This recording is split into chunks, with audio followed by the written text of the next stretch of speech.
प्रिय विद्यार्थियों नमस्कार। आज के इस वीडियो में हम जो हमारा प्रकरण चल रहा था देवनागरी लिपि, उस देवनागरी लिपि के मानक स्वरूप, उसके प्रमुख चिन्हों की चर्चा इस वीडियो में करेंगे। इससे पहले वाले वीडियो में हमने देवनागरी लिपि की विशेषताओं के बारे में अध्ययन किया था। ये बात मैं पहले भी आपको स्पष्ट कर चुका हूं, पुनः एक बार और आपको स्पष्ट करता हूं। हम अंक प्राप्त करने के लिए या पुस्तकीय ज्ञान के लिए नहीं पढ़ रहे हैं, हम पढ़ रहे हैं भाषा में पारंगतता प्राप्त करने के लिए और एक स्थायी ज्ञान के लिए, क्योंकि ये पढ़ी हुई चीजें केवल 9, 10, 11, 12 यहाँ तक नहीं, अपितु आगे प्रतियोगी परीक्षाओं तक काम आने वाली चीजें हैं। तो आप अपना उसी प्रकार का मन लेकर के और इसका अध्ययन करेंगे। देवनागरी लिपि की विशेषताएं हमारे सबके ध्यान में है कि ये संसार की सर्वाधिक वैज्ञानिक लिपि है। इसके जो मानक स्वरूप है, इसके जो चिन्ह हैं, वो इस प्रकार के चिन्ह हैं जिनमें जिस प्रकार से उसको बोला जाता है उसी प्रकार से उसको लिखा भी जाता है।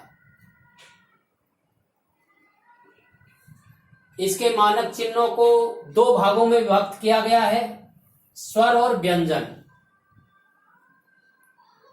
प्रमुख जो स्वर हैं ए, आ, ई, उ, ए, आई, ओ, औ। इसके ऐसे 10 स्वर देवनागरी लिपि के हिंदी में स्वीकार किए गए हैं। संस्कृत भाषा के कारण से री इस स्वर को भी हमने इसमें काम में लेते हैं, आगे करेंगे इसका अध्ययन। तो ऐसे मिलाकर के ये 11 स्वर होते हैं। मात्राएं यदि इसकी देखें हम, आ की मात्रा, ई की मात्रा, ई की मात्रा, उ, बड़ा उ, ए, आई की जब मात्रा लगाते हैं तो 2 मात्रा लगाते हैं, ओ और औ की भी 2 मात्राएं लगाते हैं। इस तरह ये मात्राओं का ज्ञान है। प्रतियोगी परीक्षाओं में या बोर्ड की परीक्षाओं में मानक स्वरूप के बारे में जब हमसे चर्चा की जाएगी तो ये हमारे ध्यान में रहना चाहिए।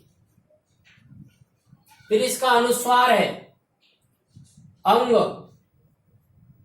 किसी भी और व्यंजन के ऊपर यह बिंदी लगती है, यह अनुस्वार है। और विसर्ग, इस प्रकार का चिन्ह यह विसर्ग है। कई बार भ्रांतिवश अपन इसको भी स्वरों की गिनती कर लेते हैं, अंग और ए को भी। ये स्वरों की गिनती में नहीं है, अलग से चिन्ह है देवनागरी लिपि का, अनुस्वार और विसर्ग चिन्ह उसके हमारे ध्यान में रहने चाहिए।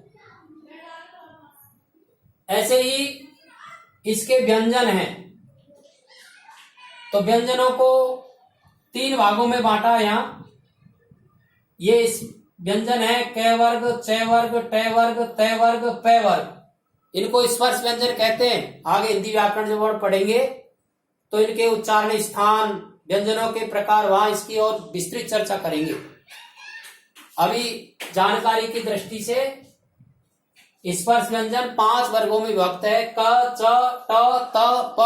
और प्रत्येक वर्ग में 5 वर्ण हैं। क वर्ग के वर्ण होंगे क, ख, ग, घ, य। च वर्ग है च, छ, ज, झ, य। ट वर्ग में ट, ठ, ड, ढ, ण। और त वर्ग में त, थ, द, ध, न। और प वर्ग में प, फ, ब, भ, म। आप एक बार बोलकर देखिए, कचड़ तप, क, ख, ग, घ, ण, च, छ, ज, झ, ण, ट, ठ, ड, ढ, ण, त, थ, द, ध, न, प, फ, ब, भ, म। एक बार बोल कर देखिए। आप बोल सकते हैं क्या एक श्वास में? क, ख, ग, घ, ण, च, छ, ज, झ, ण, ट, ठ, ड, ढ, ण, त, थ, द, ध, न, प, फ, ब, भ, म। कचड़ तप 5 वर्ग है ये। एक बार बोल करके देखिए आप। वर्ग का अपन को ध्यान में रखना पड़ेगा। हिंदी व्याकरण में आगे जब हम संधियां पढ़ेंगे तो ये वर्ग वहां काम आने वाला है। क वर्ग के 5 वर्ण कौन से हैं, पहला वर्ण कौन सा है, दूसरा वर्ण कौन सा है, तीसरा वर्ण कौन सा है, चौथा वर्ण कौन सा है, पांचवा वर्ण कौन सा है। यदि एक प्रश्न अभी आपसे ये पूछा जाए, प्रत्येक वर्ग के तीसरे वर्ण बोलिए, तो आप बोल पाएंगे? एक बार बोल कर तो बताओ। प्रत्येक वर्ग का तीसरा वर्ण गजड़ दब, बोलिए आप एक बार, गजड़ दब। ऐसे दूसरे वर्ग कौन कौन से हैं, चौथे वर्ग कौन कौन से हैं, पांचवे वर्ग कौन कौन से, ऐसे याद रखना पड़ेगा इसको अपन को, क्योंकि अपन जब आगे व्याकरण पढ़ेंगे, संधि पढ़ेंगे, तो वहां इस तरह का हमको याद रखना पड़ेगा। प्रथम वर्ग गजड़ दब, फिर दूसरा वर्ग कौन सा है, तीसरा वर्ग कौन सा है, चौथा वर्ग कौन सा है, पांचवा वर्ग कौन सा है, न न या न म, ये अनुनासिक भी कहलाते हैं। तो ये अपने स्पर्श व्यंजनों के नाम से इनको जानते हैं। दूसरे अंतस्थ व्यंजन य र ल व, ये भी अपन को याद रखना पड़ेगा। ऊष्म व्यंजन स है, अपन ने इसकी विशेषताओं में पढ़ा था कि इनके सबके उच्चारण स्थान निश्चित है। आपसे पूछा क्या जाता है परीक्षाओं में, स का उच्चारण स्थान क्या है, स का उच्चारण स्थान क्या है, स का उच्चारण स्थान क्या है, ह का उच्चारण स्थान क्या है, ये हमसे पूछा जाता है। ध्यान में नहीं रहता कई बार, स कौन सा है, ये स सलगम वाला कहां से बोलता है, षटकोण वाला कहां से बोलेगा, इसका उच्चारण स्थान क्या है, इसका उच्चारण स्थान क्या है, एक बार आप ध्यान करिए। तो ये अपने ऊष्म व्यंजन कहलाते हैं। और 4 इसमें संयुक्त व्यंजन हैं।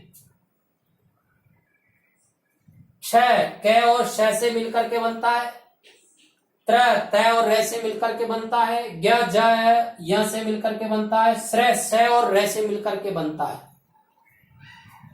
इधर ये हल चिन्ह है, नीचे जो लगाते हैं हल चिन्ह है, और ग्रहित स्वर हैं ये। ओ ख के नीचे बिंदी लगी हुई है, ज के नीचे बिंदी लगी हुई है, फ के नीचे बिंदी लगी हुई है। अन्य भाषाओं के जब शब्द काम में आते हैं तो उनमें ये व्यंजन काम में लेते हैं, इसलिए इनको ग्रहित व्यंजन, स्वीकार किए हुए व्यंजन है। जैसे ऑक्सीजन लिखना है तो वो इस प्रकार का काम में लेते हैं। तो ये अपने देवनागरी लिपि के मानक चिन्ह, मानक स्वरूप हैं, इनका अध्ययन हमने किया है। तो एक बार ये हमारे सबके ध्यान में रहे, हम भूले नहीं। इस दृष्टि से एक बार अपन इनको याद भी कर लेंगे, लिख भी लेंगे। आ की मात्रा क्या है, ई की मात्रा कैसे लगती है, उ की मात्रा कैसे लगती है, और विशेष रूप से इन वर्गों को याद करें। वर्ग के प्रथम वर्ण कौन से हैं, द्वितीय वर्ण कौन से, तृतीय कौन से, चौथे कौन से, पांचवे कौन से हैं, अंतस्थ व्यंजन कौन कौन से, ऊष्म व्यंजन कौन कौन से हैं। आगे इनके उच्चारण स्थानों की चर्चा करेंगे तो उस समय भी बताया जाएगा कि उच्चारण स्थान कैसे हम याद रख सकते हैं। तो आप इनको एक बार पढ़िए। ऐसे देवनागरी लिपि के कुछ प्रमुख चिन्ह हैं, उन चिन्हों का भी हम अध्ययन करेंगे, जिनको विराम चिन्हों के नाम से जानते हैं। ये तो इसके स्वरूप हैं, मानक स्वरूप है ये। फिर इसके कुछ चिन्ह हैं, तो चिन्हों का भी अभी अध्ययन करेंगे हम आगे चल करके अगले वाले वीडियो में, कि देवनागरी लिपि के अल्प विराम कैसे लगता है, अर्ध विराम कैसे लगता है, पूर्ण विराम है, आश्रय चिन्ह है, निर्देशक चिन्ह है, लघु कोष्ठक, मध्यम कोष्ठक, बृहत कोष्ठक, अवतरण चिन्ह, रेखांकित चिन्ह, अपूर्णता सूचक, मूल सुधार चिन्ह, संक्षेप सूचक चिन्ह, तुल्यता सूचक और स्थान पूरक चिन्ह और समाप्ति सूचक चिन्ह। ऐसे देवनागरी लिपि के कुछ चिन्ह भी हैं जिनको विराम चिन्हों के नाम से जानते हैं, उनका अध्ययन करेंगे। देवनागरी के अंक भी हैं, भारतीय अंक अलग प्रकार से, अंतरराष्ट्रीय अंक अलग प्रकार से हैं, और देवनागरी लिपि के अंक अलग प्रकार से हैं। उनका अध्ययन हम अगले वीडियो में करेंगे। तब तक आप इसको सब्सक्राइब कीजिए और अध्ययन को जारी रखिए। मैं आपको बताता हूं प्रतियोगी परीक्षाओं की दृष्टि से और पहल हिंदी की इस माध्यम से हम और हिंदी भाषा का सुदृढ़ और एक अच्छा ज्ञान अपन अर्जित करेंगे। आप लगातार जुड़े रहिए। धन्यवाद।